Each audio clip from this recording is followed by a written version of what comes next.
guys, I hope you're all well. Today I wanted to talk about a topic that isn't fitness related but could definitely add and aid in your health and happiness journey.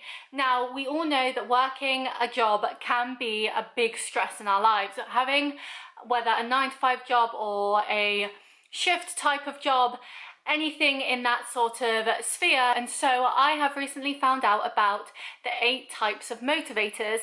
Now, I was really interested in this because it is something that I haven't heard of before, and I know that it could really help me too. So I am going to tell you about the 8 types of motivation so you can work out what type of thing motivates you the most and hopefully implement that into your job, whether you are self-employed, 9-to-5 office worker, or someone who works shift hours. Anyone can benefit from this, and I hope you do. But before we get to it, hi, I'm Shona. I post health and fitness and nutrition videos here on YouTube every Wednesday and Sunday at 5 p.m. Yes, if you have been watching me for a while, I have now, in the recent weeks, updated my schedule to include 2 videos a week rather than the usual one. Now, this is a temporary change, but I'm very excited for it, and I hope you join me on this journey.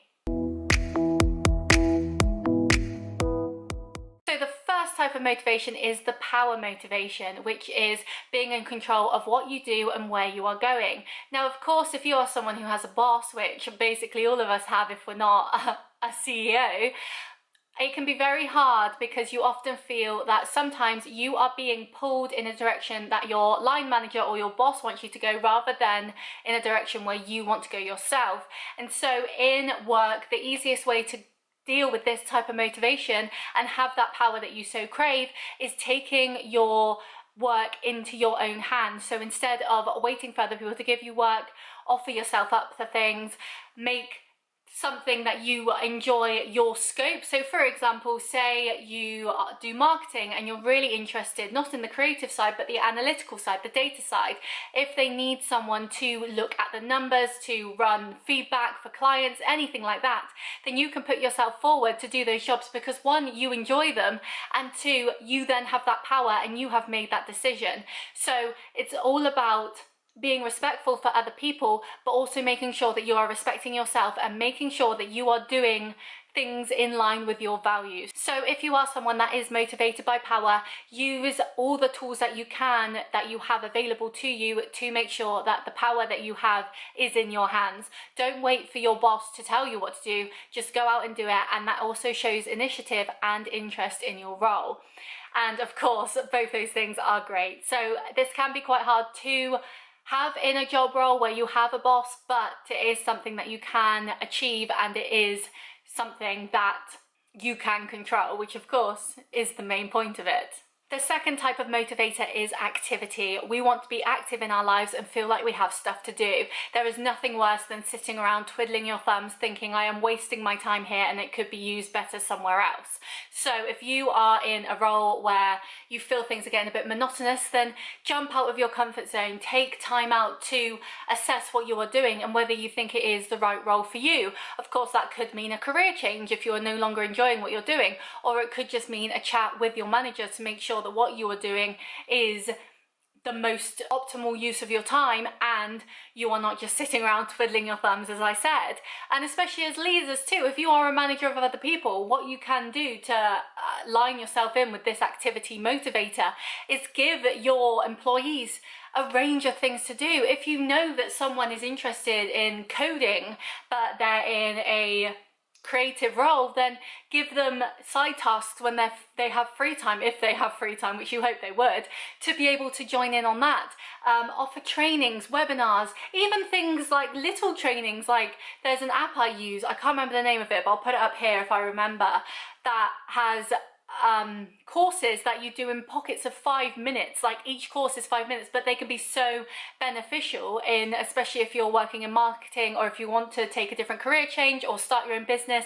There are so many things there that can be so helpful. And I have found recently I am a much better employee when I am able to be active and do different things. So when I do have time on my hands, I do things called independent learning, where I am still doing work that is in line with my job, but I am doing it off my own back, and it may be different to what I've already done that day to keep it varied. So it's all about making sure that what you're doing doesn't become monotonous. We're not robots, we're not those types of people. Like, you know, we want some fun, and being active is one of them. So if activity is a motivator for you, then make sure that the job role that you are in, or even in your life, you are doing things that align with your values and what you want to do. And if you aren't, then make the change. That can be the hardest step to take, but it could be the one that really helps you realize what really matters in your life and where you actually want to be. The third motivator is the motivator that I resonate with a lot, and that is the recognition motivator. This one is about receiving a job well done, congratulations, a thank you every once in a while, and this is so easy to implement.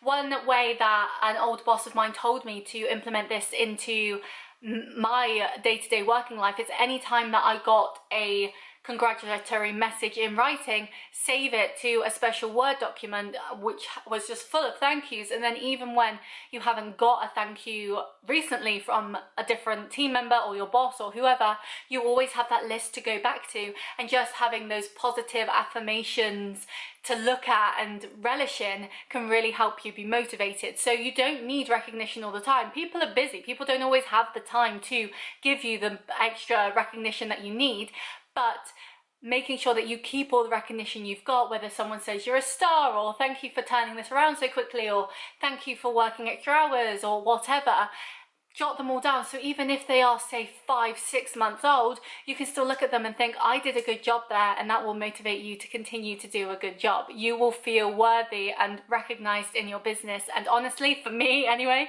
there is no better feeling. That completely changes my work ethic and makes me feel like I am doing something that's making a difference and is beneficial and positive. The fourth motivation is affiliation motivation, which is when you want to feel part of something. You want to feel like you are making a contribution. And this can be a big thing too, and especially as we've gone through the pandemic, being a part of a team can often feel like you are being sidelined or being forgotten because you are working from home and you're not there seeing people talk to you and recognize you and all that sort of stuff. So first and foremost, you can remember why you work there and what you've done in the past and how that has helped. That is a really big aid in this motivator, is feeling like you have contributed in the past and you can do that again in the future. Another way is, if you are able to, if you can remote work, but obviously go into the office here, there and everywhere, then do that. Be part of the team in person, and then that will make you realize that what you are doing, whether you are at home or the office, is actually helping your team and is a big part of it. Especially if you work shift jobs, say retail or customer service or food, anything like that. When you are in that role, you should be able to take a moment, take a step back and realize what I'm doing here is helping. Whenever you see a smile on a customer's face or you get a good bit of recognition, you know that you have contributed here. And if you don't feel like you are, ask people if you can contribute. Ask people what you can do. If they're really busy, can you take any of their work off their backs for them? If someone's ill, could you say, oh, I could pick that up where they left it off? Whatever it is, make yourself heard, because then that will make you look good in your job as well, and then you are going to be more in the running for future endeavors that will just be a positive impact on you and your life because you put yourself out there. It's all about making the hard work so that when the chance comes for a promotion or a bonus or gratitude or anything like that, you are in the running because you have made your voice heard. And yes, it can be hard to speak up in meetings or conferences or anything with people that are way higher up in the food chain than you are, but you should feel that because you're part of that team and because you know what you're talking about, you can say something. Just make it fair, reasonable, and don't be preachy, because that is the worst thing. No one wants that. So if you want to be affiliated with your group, if you want to feel a part of the team, then make yourself a part, because there's nothing better than feeling like you have done a good job today and you can go home into the evening and relax and think, I did good and I feel good for that too. The fifth motivator is competency. We want to feel like we know what we're doing, and a lot of that does rely on our line managers and our bosses, if they don't give us the tools to learn things, then how can we be competent in our job? How can we know what we're meant to be doing? But that can also fall on you too. Now, of course, in any sort of business, especially in the new era of working from home and hybrid working, it's very hard to be able to contact people to ask them for help because they may be busy, or they may be off doing something else. They're probably off doing the washing up or making a cup of tea because they're at home and they can.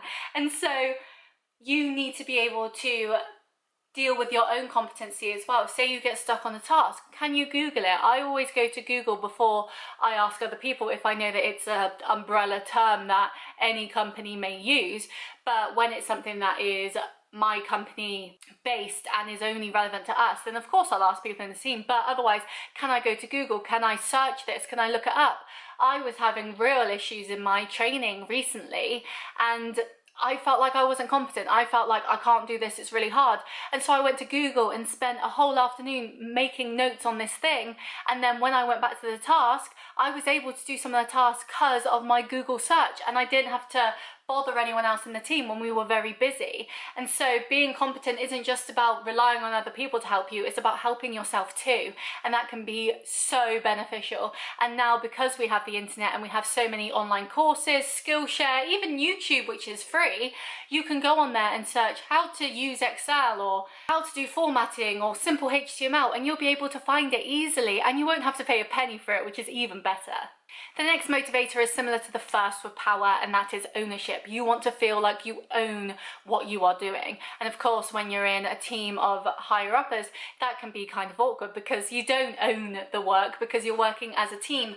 But you can own the task that you are being given. So if you are being given something to do, you can take full ownership and say, no one else helped me, I am doing this, and just get on with it. And as long as you and your line manager know what you are doing, then you should be able to just hit the ground running and go with it. As long as there is communication about who is doing what and where.